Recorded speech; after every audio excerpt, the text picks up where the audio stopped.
Hello welcome back to my channel English साहित्य। तो आज हम इंग्लिश एनसीईआरटी जो नई बुक आई है पूर्वी यूनिट नंबर फर्स्ट करने जा रहे हैं उसका और चैप्टर नंबर सेकंड है the raven and the fox. तो चैप्टर का नाम क्या है? The raven and the fox. तो इन क्वेश्चन को हम बाद में करेंगे, जो ये एक्टिविटी वाले हैं, पहले हम चैप्टर को पढ़ेंगे। ओके, तो let's read the story. Mister raven was perched upon a limb। तो जो मिस्टर रेवन थे, वो पर्च्ड मीन्स क्या होता है? बसेरा होता है, या मतलब जिसके ऊपर वो बैठे हुए थे। अपॉन अ लिम्ब, लिम्ब मतलब शाखा। तो जो मिस्टर रेवन थे वो एक शाखा पर बैठे थे। And Reynard Reynard the fox. तो जो रेनार्ड है, तो रेनार्ड किसका नाम है? फॉक्स का नाम है। ये आप देख सकते हो, ये इसका नाम क्या है? रेनार्ड है। फॉक्स मतलब लोमड़ी। Looked up at him. तो जो रेनार्ड थी, वो लोमड़ी लोमड़ी ने क्या है उसकी ओर देखा। किसकी ओर देखा? जो ये यहाँ पर कौवा, कौवे का नाम क्या है? रेवन है। ओके, आपको इस बात के साथ याद रखना है। अब हम रेवन अगर नाम लेते हैं तो कौवा, इसका मतलब कौवा है। और रेनार्ड अगर नाम लेते हैं तो ये कौन है? लोमड़ी है। Okay, for the raven held in his great big beak. तो उसने, जो रेवन था, उसने अपनी बड़ी सी चोंच में कुछ पकड़ा हुआ था। क्या पकड़ा हुआ था? अपनी बड़ी सी चोंच में क्या पकड़ा हुआ था? मतलब कुछ पकड़ा हुआ था चोंच में। And a morsel of fox would go far to seek। और morsel मतलब जो निवाला। morsel मीन्स क्या होता है? मतलब जो खाने का टुकड़ा। जैसे कौवे के मुंह में देख सकते हो, ये रोटी का टुकड़ा है, तो इसे क्या कहते हैं? morsel कहते हैं। ओके, तो इसे ढूंढने के लिए, इसके लिए क्या है? लोमड़ी को बहुत मेहनत करनी पड़ती है, मतलब एक निवाला ढूंढने के लिए। तो जो लोमड़ी है, तो वो मतलब यहाँ पे क्या बोल रहे हैं? मतलब निवाला जिसे खोजने के लिए लोमड़ी को क्या है? दूर जाना पड़ता था। फार टू सिक मतलब ढूंढने के लिए बहुत दूर जाना पड़ता था। ओके, फार मीन्स क्या होता है? दूर होता है। सिक मतलब खोजने के लिए। And the fox in admiring tones my word. तो जो फॉक्स है, आप यहाँ पे देख सकते हो, फॉक्स कौन? रेनार्ड है। जो वो क्या है? एडमायरिंग, एडमायरिंग टोन्स मतलब प्रशंसा करते हुए, मतलब प्रशंसा से भरे स्वर में उसने क्या कहा? माय मतलब अब मेरी, माय वर्ड मतलब मेरी बात। Sir raven, you are a handsome bird. तो वो क्या कहती है? मतलब जो लोमड़ी है वो कौवे को क्या कह रही है कि तुम कैसे हो? हैंडसम बर्ड हो। मतलब हैंडसम मतलब एक, मतलब रेवन से उसने क्या कहा? आप एक मतलब बहुत सुंदर पक्षी हो। मतलब किसको कह रही है ये लोमड़ी? मतलब कौवे को कह रही है। Okay, said the fox admiring tone my.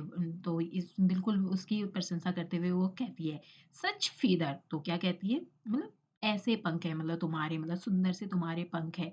If you would only sing, मतलब इतने प्यार पंख तो तुम्हारे है ही बहुत प्यारे से। जो लोमड़ी वो कौवे से कह रही है, if you would only sing.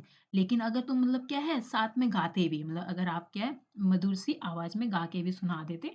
लोमड़ी का मतलब यहाँ पर ये है, the bird of these would call you king. तो वो क्या कह रहा है? द बर्ड, जो जो और पक्षी है, दीज वुड के मतलब जो इस पेड़ की शाखा पे जो और पक्षी है, मतलब पेड़ पे, एक पेड़ पे क्या बहुत सारे पक्षी बैठे रहते हैं। तो वो क्या कर रहा है? जो इस बर्ड पेड़ पे, जो वुड पे जो पक्षी बैठे हुए, वुड कॉल यू किंग। तो वो सब क्या है? तुम्हें मतलब तुमको क्या है? आपको क्या है? राजा कहेंगे। नेक्स्ट है the raven who did not see the joke. जो रेवन है, रेवन मीन्स की कौन था? रेवन, रेवन कौवा था। तो who did not see the joke, see the joke मतलब क्या है? वो क्या है? जोक को नहीं समझ पाया। मतलब जो जो वो लोमड़ी थी, वो क्या है? उसके साथ क्या है? रेनार्ड थी, जो लोमड़ी, वो उसके साथ मजाक कर रही थी। वो नहीं समझ पाया है क्योंकि वो उसकी प्रशंसा कर रही थी। उसे लगा अब तो मैं मतलब बहुत सुंदर हूँ, मैं किंग बन जाऊंगा, मतलब मैं अगर गाता हूँ तो। Forget that his voice was just a croak. Croak means क्या होता है? कर्कश आवाज जो होती है, जो कानों को बहुत ज्यादा चुभती है, मतलब जिसे सहन नहीं कर पाते। तो वो फॉरगेट मतलब भूलना, वो भूल गया था अपनी वॉइस को। His voice just a croak मतलब जो कौवा था वो भूल गया था कि उसकी आवाज सिर्फ क्या है? एक कर्कश आवाज थी, मतलब कोई मीठी सुरीली आवाज नहीं थी उसकी। ही ओपन हिज बिक। तो उसने क्या है? अपनी चोंच को खोला। ओपन मतलब खोलना। हिज बिग, बिग मीन्स क्या है? चोंच को खोला। In his foolish pride, pride means क्या होता है? गर्व के साथ, मतलब फुलिश मतलब मूर्खतापूर्वक, गर्व के साथ मतलब मुर्गी तो बना था वो, मतलब उसकी मीठी-मीठी आवाज़ बातें सुन के उसे लगा कि मेरी आवाज़ क्या है बहुत सुरीली है। तो उसने अपनी मूर्खतापूर्ण गर्व से क्या है अपनी चोंच को खोली। And down fell the morsel, the fox had eyes. तो जो डाउनफॉल हो गया, क्या हो गया, जो उसके मुँह में जो रोटी का टुकड़ा था वो नीचे गिर गया। मतलब जो टुकड़ा था रोटी का टुकड़ा, मॉर्सल मीन्स क्या है एक टुकड़ा जो खाने का जो निवाला था। एंड फॉक्स जिस पर क्या है फॉक्स की आइज़ थी, मतलब जिसको देख के जो फॉक्स थी वो उसकी प्रशंसा कर रही थी, कौवे की प्रशंसा वो इसीलिए तो कर रही थी क्योंकि उसके पास क्या था, रोटी का टुकड़ा था। हाँ, तो वो क्या है जो फॉक्स है वो कैसे हँसती है, मतलब हाँ, हाँ, लाफ्ड द फॉक्स। तो जो फॉक्स होती है वो क्या है ज़ोर से हँसी, लोमड़ी मतलब हँसी। एंड नाउ यू नो, तो अब उससे कहती है कौवे से कहती है, अब तुम जान गए हो, मतलब ignore sweet word that make you glow. तो लोमड़ी क्या कहती है उसे उसे मतलब सीख देती है। वो कहती है कि ऐसे मीठे शब्दों को क्या है तुम्हें नज़रअंदाज करना चाहिए। इग्नोर मतलब नज़रअंदाज करना चाहिए। जो स्वीट वर्ड होते हैं, जो मीठे वर्ड होते हैं, जो तुम्हारे कानों को मधुर लगते हैं। कोई तो मतलब यहाँ पर इसका मतलब ये है, अगर कोई तुम्हारी चापलूसी करता है, बस तुम्हारी तारीफ़ करता है, अगर तुम गलती भी करते हो तो भी तुम्हें मतलब ऊपर बस तुम्हारी तारीफ़ ही करता है, तुम्हें नहीं बताता कि सही क्या है, गलत क्या है। तो जो लोमड़ी है वो यहाँ पर यही सीख दे रही, मतलब इस स्टोरी से हमें यही सीख मिलती है कि ऐसे मीठे शब्दों को क्या है हमें नज़रअंदाज करना चाहिए, जिसमें क्या है तुम्हारी चापलूसी हो रही हो। प्राइड मतलब घमंड के साथ, माय फ्रेंड मेरे दोस्त, मतलब वो बोलती है my friend is rather अनवाइज़।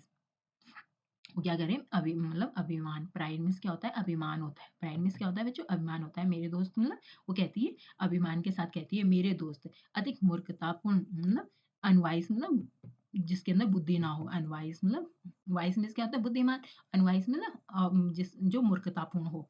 And I am sure this teaching is quite और सरप्राइज। तो वो क्या करें, मुझे यकीन है, आई एम श्योर मतलब मुझे यकीन है, ये जो टीचिंग है मतलब जो तुम्हें सबक सिखाया है इज़ क्वाइट और सरप्राइज़, मतलब ये शिक्षा काफ़ी है आपके आश्चर्यजनक के लिए। ओके? तो ये किसके द्वारा लिखी गई है? जीन डी ला फोंटेन्स के द्वारा लिखी गई है। ओके? से ली गई है ये स्टोरी, ये एक फोक टेल है। ओके? तो आपको ये स्टोरी समझ में आ गई होगी। बहुत सिंपल है। अब आप इसके क्वेश्चन आंसर हम नेक्स्ट वीडियो में करेंगे। So thank you for watching and don't forget to like and subscribe. Thank you.